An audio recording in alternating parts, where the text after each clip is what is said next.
ಎಲ್ಲರಿಗೂ ನಮಸ್ಕಾರ. ಕರ್ನಾಟಕ ಪೊಲೀಸ್ ಇಲಾಖೆಯಲ್ಲಿ ಖಾಲಿರುವಂತ ಇನ್ನೊಂದು ಹೊಸ ನೇಮಕಾತಿಗಾಗಿ ಅಧಿಸೂಚನೆ ಬಿಡುಗಡೆ ಮಾಡಲಾಗಿರುವಂತದ್ದು. ನೀವು ಸ್ಕ್ರೀನ್ ಮೇಲೆ ಕಾಣ್ತಾ ಇರೋ ಹಾಗೆ ಕರ್ನಾಟಕ ಪೊಲೀಸ್ ಇಲಾಖೆಯಲ್ಲಿ ಖಾಲಿರುವಂತ ಸುಮಾರು 2314 ವಿಶೇಷ ಮೀಸಲು ಪೊಲೀಸ್ ಕಾನ್ಸ್ಟೇಬಲ್ ಹುದ್ದೆಗಳು ಅಂದ್ರೆ KSRP ಹುದ್ದೆಗಳ ನೇಮಕಾತಿಗಾಗಿ ಅಧಿಕೃತವಾಗಿ ಅಧಿಸೂಚನೆ ಬಿಡುಗಡೆ ಮಾಡಲಾಗಿರುವಂತದ್ದು. ಈ ಒಂದು ನೇಮಕಾತಿಗೆ ಸಂಬಂಧಿಸಿದಂತೆ ಈ ನೇಮಕಾತಿ ಅಧಿಸೂಚನೆಯಲ್ಲಿ ತಿಳಿಸಿರುವಂತಹ ಪ್ರಮುಖ ಮಾಹಿತಿಗಳನ್ನ ಈ ವಿಡಿಯೋದಲ್ಲಿ ತಿಳಿಸ್ಕೊಡ್ತಾ ಇದ್ದೇನೆ. ಆಸಕ್ತಿ ಇರುವಂತಹ ಅಭ್ಯರ್ಥಿಗಳು ವಿಡಿಯೋನ ಪೂರ್ತಿ ನೋಡಿ ಮಾಹಿತಿನ ತಿಳ್ಕೊಳ್ಳಿ. ಮೊದಲನೇದಾಗಿ ಈ ಒಂದು ನೇಮಕಾತಿಯಲ್ಲಿ HK ಹಾಗೂ ನಾನ್ HK ವೃಂದದಲ್ಲಿ ಖಾಲಿರುವಂತಹ ಒಟ್ಟು ಹುದ್ದೆಗಳು ಸೇರಿ ಒಟ್ಟು 2314 ಹುದ್ದೆಗಳು ಖಾಲಿ ಇರುವಂತದ್ದು. ಈ ಒಂದು ನೇಮಕಾತಿಗೆ ಅರ್ಜಿ ಸಲ್ಲಿಸಲು ಬಯಸುವಂತಹ ಅಭ್ಯರ್ಥಿಗಳ ಹೊಂದಿರಬೇಕಾಗಿರುವಂತಹ ಶೈಕ್ಷಣಿಕ ವಿದ್ಯಾರ್ಥಿ ಯಾವುದು ಅಂತ ನೋಡೋದಾದ್ರೆ ಅರ್ಜಿ ಸಲ್ಲಿಸುವಂತ ಎಲ್ಲಾ ಅಭ್ಯರ್ಥಿಗಳು ಕಡ್ಡಾಯವಾಗಿ ಸೆಕೆಂಡ್ PUC ಪಾಸ್ ಆಗಿರಬೇಕಾಗಿರ್ತದೆ ಅಥವಾ ಸೆಕೆಂಡ್ PUC ಗೆ ಈಕ್ವಲೆಂಟ್ ಆಗಿರುವಂತಹ ಕ್ವಾಲಿಫಿಕೇಶನ್ ಹೊಂದಿರಬೇಕಾಗಿರ್ತದೆ. ಈ ಒಂದು ಕ್ವಾಲಿಫಿಕೇಶನ್ ಹೊಂದಿರುವಂತಹ ಅಭ್ಯರ್ಥಿಗಳು ಈ ನೇಮಕಾತಿಗೆ ಅರ್ಜಿಯನ್ನು ಸಲ್ಲಿಕೆ ಮಾಡಬಹುದಾಗಿರ್ತದೆ. ನಂತರ ಈ ಒಂದು ನೇಮಕಾತಿಗೆ ಅರ್ಜಿ ಸಲ್ಲಿಸಲು ಬಯಸುವಂತಹ ಅಭ್ಯರ್ಥಿಗಳ ವಯೋಮಿತಿ ಬಗ್ಗೆ ಮಾಹಿತಿ ನೋಡೋದಾದ್ರೆ ಅರ್ಜಿ ಸಲ್ಲಿಸುವಂತಹ ಅಭ್ಯರ್ಥಿಗಳು ಕಡ್ಡಾಯವಾಗಿ ಕನಿಷ್ಠ 18 ವರ್ಷವನ್ನು ಹೊಂದಿರಬೇಕಾಗಿರುತ್ತದೆ. ಕ್ಯಾಟಗರಿ ವೈಸ್ ಗರಿಷ್ಠ ವಯೋಮಿತಿ ಬಗ್ಗೆ ನೋಡೋದಾದ್ರೆ ಸಾಮಾನ್ಯ ಅರ್ಹತೆ ಅಭ್ಯರ್ಥಿಗಳಿಗೆ ಗರಿಷ್ಠ 33 ವರ್ಷದವರೆಗಿನ ವಯೋಮಿತಿ ಇರಲಿದೆ.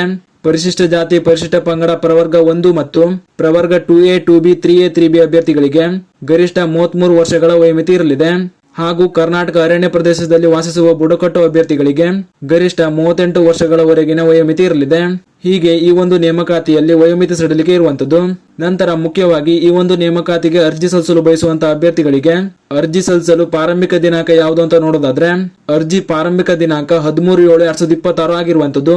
ಅದೇ ರೀತಿ ಅರ್ಜಿ ಸಲ್ಲಿಸಲು ಕೊನೆಯ ದಿನಾಂಕ 10/8/2026 ಆಗಿರುವಂತದ್ದು. ಹಾಗೂ ಅರ್ಜಿ ಶುಲ್ಕವನ್ನು ಪಾವತಿ ಮಾಡಲು ಕೊನೆಯ ದಿನಾಂಕ 11/8/2026 ಆಗಿರುವಂತದ್ದು. ಆದ್ದರಿಂದ ಅರ್ಜಿ ಸಲ್ಲಿಸುವಂತಹ ಅಭ್ಯರ್ಥಿಗಳು ಈ ಒಂದು ದಿನಾಂಕದ ಒಳಗಾಗಿ ನಿಮ್ಮ ಅರ್ಜಿಯನ್ನು ಸಲ್ಲಿಕೆ ಮಾಡಿಕೊಳ್ಳಿ. ನಂತರ ಈ ಒಂದು ನೇಮಕಾತಿಯಲ್ಲಿ ಅರ್ಜಿ ಸಲ್ಲಿಕೆ ಮಾಡುವಂತಹ ಅಭ್ಯರ್ಥಿಗಳಿಗೆ ಕ್ಯಾಟಗರಿ ವೈಸ್ ಅರ್ಜಿ ಶುಲ್ಕ ಯಾವ ರೀತಿ ಇರಲಿದೆ ಅಂತ ನೋಡೋದಾದ್ರೆ ಸಾಮಾನ್ಯ ಅರ್ಹತೆ ಮತ್ತು ಇತರೆ ಪ್ರವರ್ಗಗಳ ಅಭ್ಯರ್ಥಿಗಳಿಗೆ ರು 750 ರೂಪಾಯಿ ಅರ್ಜಿ ಶುಲ್ಕ ಇರಲಿದೆ. ಹಾಗೂ ಪರಿಶಿಷ್ಟ ಜಾತಿ ಪರಿಶಿಷ್ಟ ಪಂಗಡ ಪ್ರವರ್ಗ 1 ಹಾಗೂ ಮಾಜಿ ಸೈನಿಕ ಅಭ್ಯರ್ಥಿಗಳಿಗೆ ರು 500 ರೂಪಾಯಿ ಅರ್ಜಿ ಶುಲ್ಕ ಇರಲಿದೆ. ನಂತರ ಈ ಒಂದು ನೇಮಕಾತಿಯ ಆಯ್ಕೆ ಪ್ರಕ್ರಿಯೆ ಯಾವ ರೀತಿ ಇರಲಿದೆ ಅಂತ ನೋಡೋದಾದ್ರೆ ಈ ಒಂದು ನೇಮಕಾತಿಯಲ್ಲಿ ಮೊದಲಿಗೆ ನಿಮಗೆ ಲಿಖಿತ ಪರೀಕ್ಷೆಯನ್ನು ನಡೆಸಲಾಗ್ತದೆ. ಲಿಖಿತ ಪರೀಕ್ಷೆ ಯಾವ ರೀತಿ ಇರಲಿದೆ ಅಂತ ನೋಡೋದಾದ್ರೆ ನೀವು ಸ್ಕ್ರೀನ್ ಮೇಲೆ ಕಾಣ್ತಾ ಇರೋ ಹಾಗೆ ಈ ಒಂದು ನೇಮಕಾತಿಯ ಲಿಖಿತ ಪರೀಕ್ಷೆಯಲ್ಲಿ ಒಟ್ಟು 100 ಅಂಕಗಳಿಗೆ 100 ಪ್ರಶ್ನೆ ಇರುವಂತದ್ದು. ಈ ಒಂದು ಪರೀಕ್ಷೆಗಾಗಿ 1.5 ಗಂಟೆ ಅವಕಾಶ ಇರಲಿದೆ. ಮುಖ್ಯವಾಗಿ ಈ ಒಂದು ನೇಮಕಾತಿಯ ಲಿಖಿತ ಪರೀಕ್ಷೆಯ ದಿನಾಂಕವನ್ನ ಕೂಡ ಈ ಒಂದು ನೇಮಕಾತಿಯಲ್ಲಿ ನೀಡಲಾಗಿರುವಂತದ್ದು.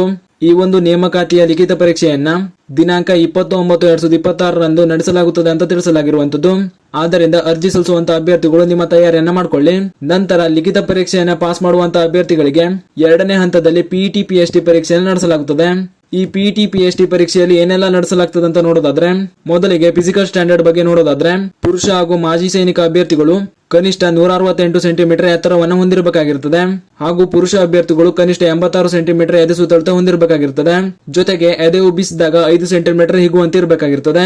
ಅದೇ ರೀತಿ ಮಹಿಳಾ ಅಭ್ಯರ್ಥಿಗಳು ಕನಿಷ್ಠ 158 ಸೆಂಟಿಮೀಟರ್ ಎತ್ತರವನ್ನು ಹೊಂದಿರಬೇಕಾಗಿರುತ್ತದೆ. ಜೊತೆಗೆ ಕನಿಷ್ಠ 45 kgಯನ್ನು ಹೊಂದಿರಬೇಕಾಗಿರುತ್ತದೆ. ಅದೇ ರೀತಿ ಕರ್ನಾಟಕ ಅರಣ್ಯ ಪ್ರದೇಶದಲ್ಲಿ ವಾಸಿಸುವಂತ ಬುಡಕಟ್ಟು ಪುರುಷ ಅಭ್ಯರ್ಥಿಗಳಿಗೆ ನೋಡೋದಾದ್ರೆ ಈ ವರ್ಗದಲ್ಲಿ ಬರುವಂತಹ ಅಭ್ಯರ್ಥಿಗಳು ಕನಿಷ್ಠ 155 ಸೆಂಟಿಮೀಟರ್ ಎತ್ತರವನ್ನು ಹೊಂದಿರಬೇಕಾಗಿರುತ್ತದೆ. ಜೊತೆಗೆ ಈ ಒಂದು ಕ್ಯಾಟಗರಿಯಲ್ಲಿ ಬರುವಂತಹ ಮಹಿಳಾ ಅಭ್ಯರ್ಥಿಗಳು ಕನಿಷ್ಠ 150 ಸೆಂಟಿಮೀಟರ್ ಎತ್ತರವನ್ನು ಹೊಂದಿರಬೇಕಾಗಿರುತ್ತದೆ. ಹೀಗೆ ಈ ರೀತಿ ಫಿಸಿಕಲ್ ಸ್ಟ್ಯಾಂಡರ್ಡ್ ಟೆಸ್ಟ್ ಗಳನ್ನ ನಡೆಸಲಾಗುತ್ತದೆ. ನಂತರ ಫಿಸಿಕಲ್ ಸ್ಟ್ಯಾಂಡರ್ಡ್ ಟೆಸ್ಟ್ ಗಳಲ್ಲಿ ಪಾಸ್ ಆಗುವಂತಹ ಅಭ್ಯರ್ಥಿಗಳಿಗೆ ಫಿಸಿಕಲ್ ಎಂಡೋರೆನ್ಸ್ ಟೆಸ್ಟ್ ನಡೆಸಲಾಗುತ್ತದೆ. ಈ ಒಂದು ಫಿಸಿಕಲ್ ಎಂಡೋರೆನ್ಸ್ ಟೆಸ್ಟ್ ನಲ್ಲಿ ಏನೆಲ್ಲ ಇರಲಿದೆ ಅಂತ ನೋಡೋದಾದ್ರೆ ಪುರುಷ ಅಭ್ಯರ್ಥಿಗಳಿಗೆ 1600 ಮೀಟರ್ ಓಟ ಇರಲಿದೆ. ಇದನ್ನ 6 ನಿಮಿಷ 30 ಸೆಕೆಂಡ್ ಅಲ್ಲಿ ಕಂಪ್ಲೀಟ್ ಮಾಡಬೇಕಾಗಿರುತ್ತದೆ. ಇದರ ಜೊತೆಗೆ ಉದ್ದ ಜಿಗಿತ ಅಥವಾ ಎತ್ತರ ಜಿಗಿತ ಮತ್ತು ಗುಂಡು ಎಸೆತ ಕೂಡ ನಡೆಸಲಾಗುತ್ತದೆ.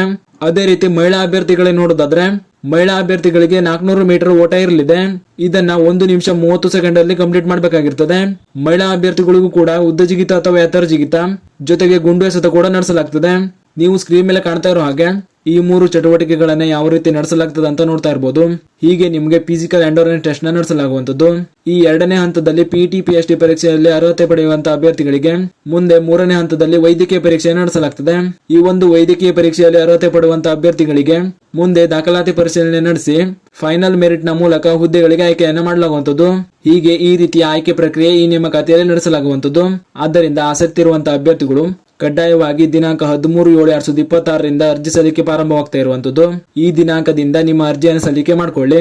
ಹಾಗೂ ಪೊಲೀಸ್ ಇಲಾಖೆಯಲ್ಲಿ ಹೊಸದಾಗಿ ನೇಮಕಾತಿ ಆಗಿರುವಂತಹ ಮಾಹಿತಿಯನ್ನ ನಿಮ್ಮ ಸ್ನೇಹಿತರು ಶೇರ್ ಮಾಡಿ ಅವರು ಕೂಡ ತಿಳಿಸಿ. ನಿಮಗೇನಾದ್ರೂ ಈ ನೇಮಕಾತಿಗೆ ಸಂಬಂಧಿಸಿದಂತೆ ಹೆಚ್ಚಿನ ಮಾಹಿತಿ ಬೇಕು ಅಂದ್ರೆ ಈ ಅಫಿಷಿಯಲ್ ನೋಟಿಫಿಕೇಶನ್ ನಮ್ಮ ಟೆಲಿಗ್ರಾಮ್ ಚಾನಲ್ ನಲ್ಲಿ ಹಾಕಿರ್ತೀನಿ. ಟೆಲಿಗ್ರಾಮ್ ಲಿಂಕ್ ಈ ವಿಡಿಯೋ ಡಿಸ್ಕ್ರಿಪ್ಷನ್ ನಲ್ಲಿ ಹಾಕಿರ್ತೀನಿ, ನೋಡ್ಕೊಳ್ಳಿ. ಇದಿಷ್ಟು ಈ ನೇಮಕಾತಿಗೆ ಸಂಬಂಧಿಸಿದಂತ ಪ್ರಮುಖ ಮಾಹಿತಿಗಳಾಗಿತ್ತು. ಇದೇ ರೀತಿ ಮುಂಬರುವಂತ ಮಾಹಿತಿಗಳಿಗಾಗಿ ಚಾನಲ್ ನ ಸಬ್ಸ್ಕ್ರೈಬ್ ಮಾಡಿ ಅಂತ ಹೇಳ್ತಾ ಈ ವಿಡಿಯೋ ಇಲ್ಲಿಗೆ ಮುಗಿಸ್ತಾ ಇದ್ದೀನಿ. ಧನ್ಯವಾದಗಳು.